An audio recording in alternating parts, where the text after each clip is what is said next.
क्या हुआ जब कर्ण और बर्बरीक के बीच हुआ महायुद्ध। युद्ध में कर्ण ने बर्बरीक के साथ जो किया उसे देखकर आपके भी रोंगटे खड़े हो जाएंगे।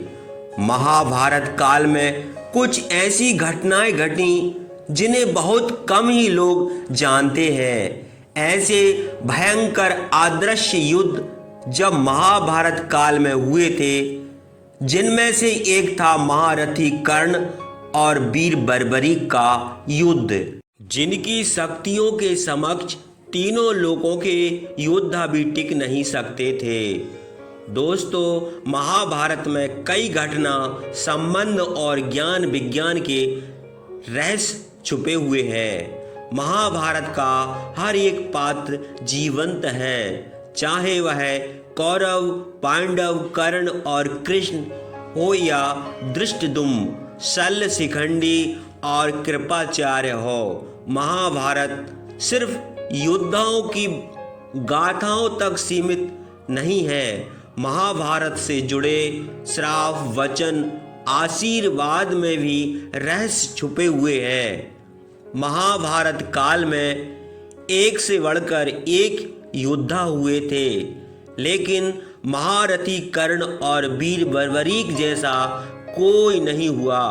महाभारत काल में कई युद्ध हुए, लेकिन एक ऐसा युद्ध भी हुआ जिसे बहुत कम ही लोग जानते हैं। जी हाँ दोस्तों, हम बात कर रहे हैं वह भयंकर युद्ध के बारे में जो महारथी कर्ण और बर्बरीक के बीच हुआ था।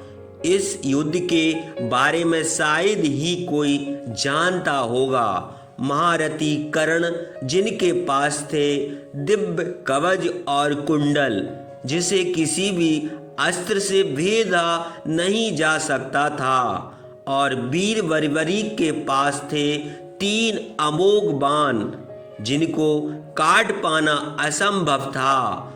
दोनों ही बहुत शक्तिशाली योद्धा थे। महारथी कर्ण के कवच और कुंडल को देख देवता और राक्षस भी आश्चर्यचकित हो जाते थे, और दूसरी तरफ थे बर्बरीक, जिन्हें भगवान शिव से कभी न खत्म होने वाले 3 अमोघ बाण मिले थे। ऐसा कहा जाता है कि बर्बरीक अपने 3 दिव्य अमोघ बाणों से पूरे महाभारत युद्ध को समाप्त कर सकते थे। बर्बरीक को आज के कलयुग में बाबा खाटू श्याम जी के नाम से भी पूजा जाता है।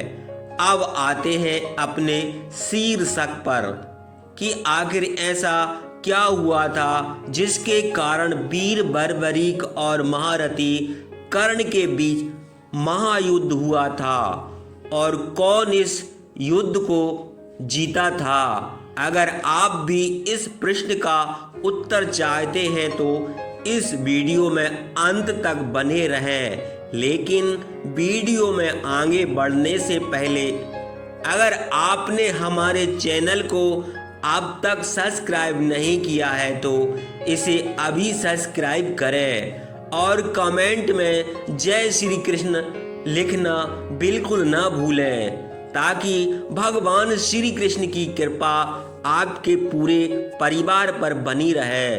दोस्तों, यह बात उस समय की है जब पांडव अपना अज्ञातवास काट रहे थे और जगह जगह कौरवों से छुप कर रह रहे थे। तब भगवान श्री कृष्ण अर्जुन के साथ घटोत्कच के पास होने वाले महाभारत युद्ध का प्रस्ताव लेकर जा रहे थे।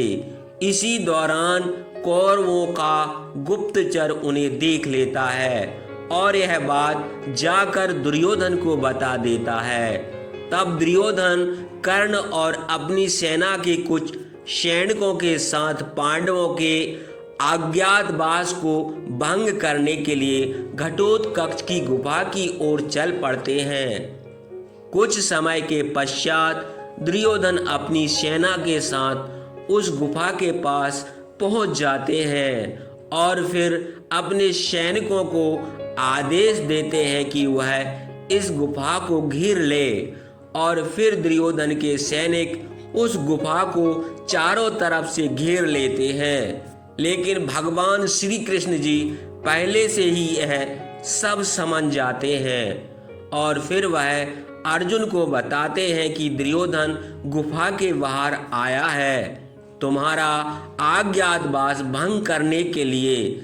श्री कृष्ण की यह बात सुनकर अर्जुन गुफा के बाहर जाने की बात करते हैं, लेकिन भगवान श्री कृष्ण जी अर्जुन को रोक लेते हैं और कहते हैं, नहीं पार्थ, यह उपयुक्त समय नहीं है। तुम अज्ञातवास भोग रहे हो और वे सब लोग तुम्हारे लिए ही आए हैं। यह सब देखकर पास खड़े बर्बरीक कहते हैं, हे प्रभु, मैं महारथी कर्ण को रोक लूंगा, या तो शांति से या तो द्वंद से, इसलिए मुझे आज्ञा दें। इस पर भगवान श्री कृष्ण जी कहते हैं कि क्या आपको पता है कि महारथी कर्ण कितने ज्यादा शक्तिशाली हैं? उन्हें रोक पाना इतना आसान नहीं है जितना आप समझ रहे हैं।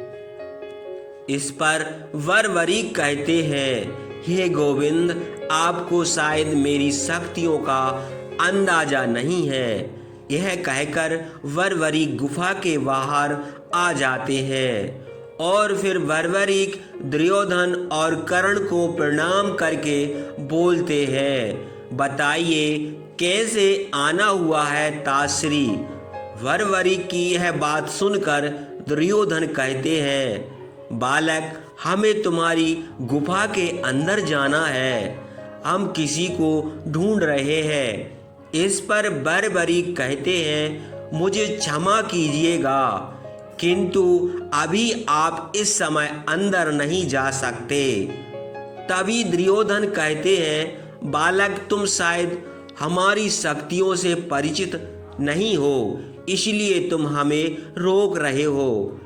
फिर बर्बरीक मुस्कुराते हुए कहते हैं, आप दोनों महाशक्तिशाली योद्धा हो, आप प्रयास करके देख सकते हो। इतने में ही दुर्योधन सैनिकों से कहते हैं, इसे यहाँ से हटाओ। लेकिन जैसे ही सैनिक बर्बरीक को हटाने के लिए आगे बढ़ते हैं, वैसे ही बर्बरीक धरती पर सिर्फ एक पैर मारकर ही साधारण से सैनिक को गिरा देते हैं। यह देखकर दुर्योधन भयभीत होकर कर्ण से कहते हैं कि मित्र, यह कोई साधारण बालक नहीं है, इसे तुम्हारे जैसा योद्धा ही हरा सकता है। तब फिर कर्ण बर्बरीक से कहते हैं, बालक, हमारे मार्ग से हट जाओ, अन्यथा तुम्हें मेरा सामना करना होगा। तब बर्बरीक कहते हैं, आप भी प्रयास करके देख लीजिए।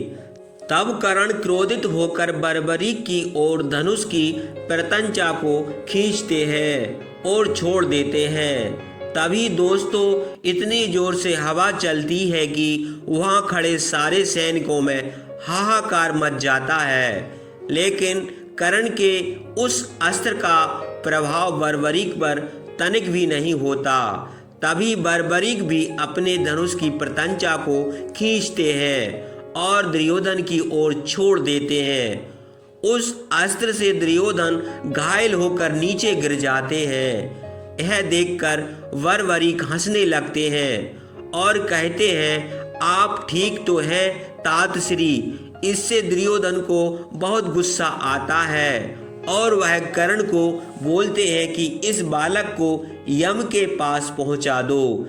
मित्र, तब कर्ण बर्बरीक पर वरुण अस्त्र चला देते हैं। बदले में बर्बरीक भी अग्नि अस्त्र चला देते हैं और दोनों अस्त्र टकरा कर नष्ट हो जाते हैं। ऐसे ही दोनों में घमासान युद्ध चलता रहता है। दोनों ही वीर एक दूसरे पर भयानक दिव्य अस्त्रों का प्रयोग करते हैं, लेकिन दोनों में कोई भी परास्त नहीं होता।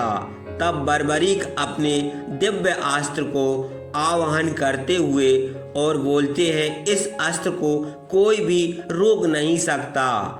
लेकिन बर्बरीक अपना दिव्य अस्त्र कर्ण के बजाय दुर्योधन पर छोड़ देते हैं और महारथी कर्ण उसे अपने द्वारा रोकने का संपूर्ण प्रयास करते हैं, लेकिन उस दिव्य अस्त्र को रोक नहीं पाते और वह अस्त्र दुर्योधन की ओर बढ़ने लगता है। यह देखकर महारथी कर्ण स्वयं दुर्योधन के सामने खड़े हो जाते हैं। फिर वह दिव्यास्त्र जब कर्ण से टकराने वाला होता है कि तभी उनका दिव्य कवच प्रकट हो जाता है और उस कवच से टकराकर वह अस्त्र नष्ट हो जाता है। यह देखकर बर्बरीक को आश्चर्य होता है। वह मन ही मन सोचते हैं कि यह कैसे संभव है। इस दिव्यास्त्र को तो केवल इंद्र का वज्र ही रोक सकता था। तब दुर्योधन कहते हैं, यह भगवान सूर्य का दिया दिव्य कवच है जो अमृत से निर्मित है। इसे तीनों लोकों में कोई योद्धा तोड़ नहीं सकता। तुम्हारा हर एक प्रयास विफल हो जाएगा बालक, ये तुम्हारे बस की बात नहीं है। तब बर्बरीक क्रोध में आकर भगवान शिव का स्मरण करके एक साथ अपने 3 अमोघ शक्तिशाली बाणों को छोड़ने ही वाले होते हैं कि इतने में ही वहां पर भगवान श्री कृष्ण आ जाते हैं और फिर वह बर्बरीक से कहते हैं, हे पुत्र, तुम इनके मार्ग से हट जाओ और जो भी भ्राता दुर्योधन देखना चाहते हैं उन्हें देखने दो। तब दुर्योधन और कर्ण गुफा के अंदर जाते हैं, लेकिन वहां पर उन्हें कोई नहीं मिलता क्योंकि भगवान श्री कृष्ण ने अर्जुन को अपनी माया से अदृश्य कर दिया था। लेकिन मित्रों, क्या आप जानते हैं, यदि बर्बरीक ने कर्ण पर भगवान शिव के दिए तीनों अमोघ शक्तिशाली बाणों को चला दिए होते तो क्या होता? क्या कर्ण का कवच टूट जाता? इस बारे में आप क्या सोचते हैं?